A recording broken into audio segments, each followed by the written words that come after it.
7ই November সেটি ছিল জাতির ইতিহাসের এক গুরুত্বপূর্ণ মাইল ফলক। সিপাহী জনতার অভ্যুত্থানে সেই দিন জাতীয় রঙ্গমঞ্চে এবং পাদপ্রদীপের আলোয় উদ্ভাসিত হয়েছেন আমাদের প্রিয় নেতা শহীদ রাষ্ট্রপতি জিয়াউর রহমান। সেই দিন আধিপত্যবাদী শক্তির আস্ফালনে দেশবাসী বিমূঢ় ছিল। এই ধরনের এক ক্রান্তি লগ্নে সিপাহী জনতার হস্তক্ষেপে বীরত্বপূর্ণ সংগ্রামের মাধ্যমে স্বাধীনতা সার্বভৌমত্ব রক্ষা পায় এবং শহীদ রাষ্ট্রপতি জিয়াউর রহমান এই দেশের রাষ্ট্র পরিচালনার দায়িত্বভার গ্রহণ করেন জনগণের একান্ত ইচ্ছায়।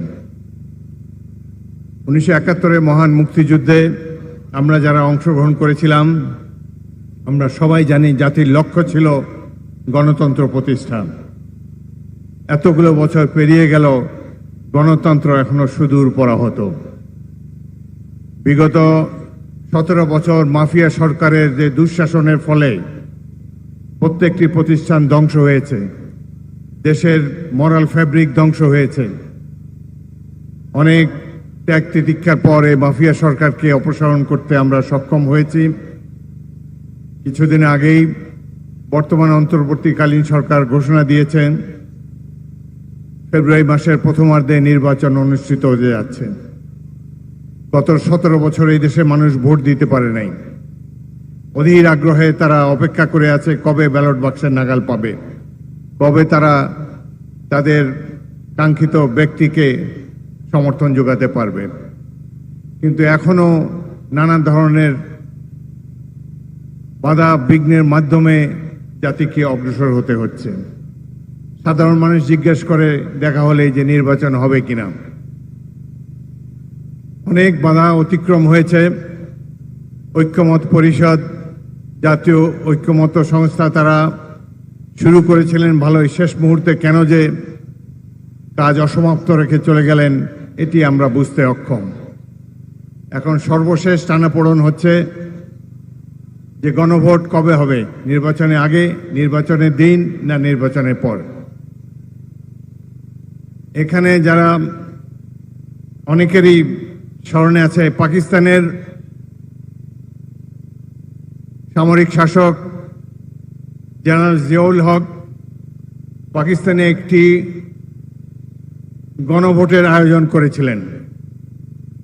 সেই গণভোটের প্রতিপাদ্য বিষয় ছিল জনগণকে বিবেচনা করতে বলা হয়েছে ইসলাম ধর্মের মূলনীতির প্রতি আপনার সমর্থন আছে? যদি উত্তর হ্যাঁ হয় তাহলে আগামী 5 বছরের জন্য আমি প্রেসিডেন্ট। এই ধরনের গণভোট এখন আশঙ্কা দেখা যাচ্ছে বাংলাদেশে কি ধরনের গণভোট হয়। 48টি সংবিধান সংশোধনের প্রপোজাল এই দেশের সাধারণ মানুষ কিভাবে ডিসাইড করবে ভোট কেন্দ্রে, তার কোনো সুস্পষ্ট রূপরেখা এখনো আমরা পাইনি। এখানে অধিকাংশ রাজনৈতিক দল এবং আমাদের দল বিএনপি জাতীয় জুলাই সনদ স্বাক্ষর করেছে, এটিকে বাস্তবায়নের জন্য আমরা প্রতিজ্ঞাবদ্ধ। তারপরেও এই গণভোটের যে কি প্রয়োজনীয়তা আমার মতো ক্ষুদ্র ব্যক্তি বুঝতে অক্ষম। আমরা সবাই তো এই ঘোষণা বাস্তবায়নের জন্য প্রতিজ্ঞাবদ্ধ। কেন আস্থা নেই রাজনৈতিক দলগুলোর উপরে? এখন কি অলিগার্কি হবে আগামী দেশে ডেমোক্রেসির বদলে? আমরা একটি সুষ্ঠু সাধারণ নির্বাচন দেখতে চাই। দেশের সাধারণ মানুষ অত প্যাঁচগোছ বোঝে না, তারা ভোট কেন্দ্রে গিয়ে তাদের প্রতীক্ষিত, তাদের ঈপ্সিত ব্যক্তিকে তারা ভোট দিতে চায়। অনেক জিনিস নিয়ে আসা হয়েছে, আমাদের সামনে সর্বশেষে উপস্থাপন করা হয়েছে, যেগুলো নিয়ে আলাপ আলোচনা ঐক্যমত কমিশনের বৈঠকে হয়নি। একটি রাজনৈতিক দল, আরো কয়েকটি রাজনৈতিক দল উচ্চকক্ষে তারা প্রপোর্শনাল রিপ্রেজেন্টেশন চায়। এখন দেখা যাচ্ছে একটি রাজনৈতিক দল উচ্চকক্ষ নিম্নকক্ষ উভয় ক্ষেত্রেই পিআর সিস্টেম চায়। এইভাবে নির্বাচনকে কেন বাধাগ্রস্ত করার চেষ্টা হচ্ছে এটি আমরা বুঝতে অক্ষম। যাই হোক, আমাদের মহাসচিব অন্যান্য নেতৃবৃন্দ বলবেন।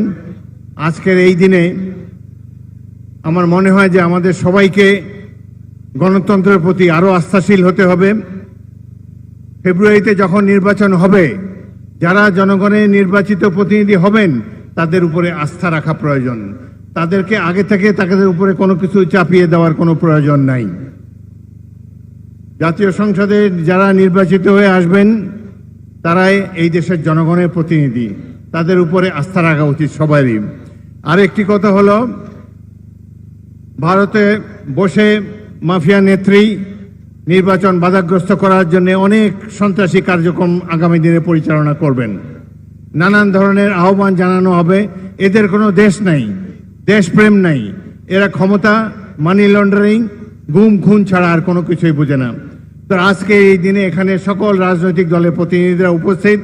আশা করি আমরা সবাই ঐক্যবদ্ধভাবে এই মাফিয়া নেত্রী আওয়ামী লীগের দুঃশাসনকে আগামী দিনে প্রতিরোধ করার জন্য ঐক্যবদ্ধভাবে রাজপথে সংগ্রাম করব। আপনাদের সবাইকে অসংখ্য ধন্যবাদ।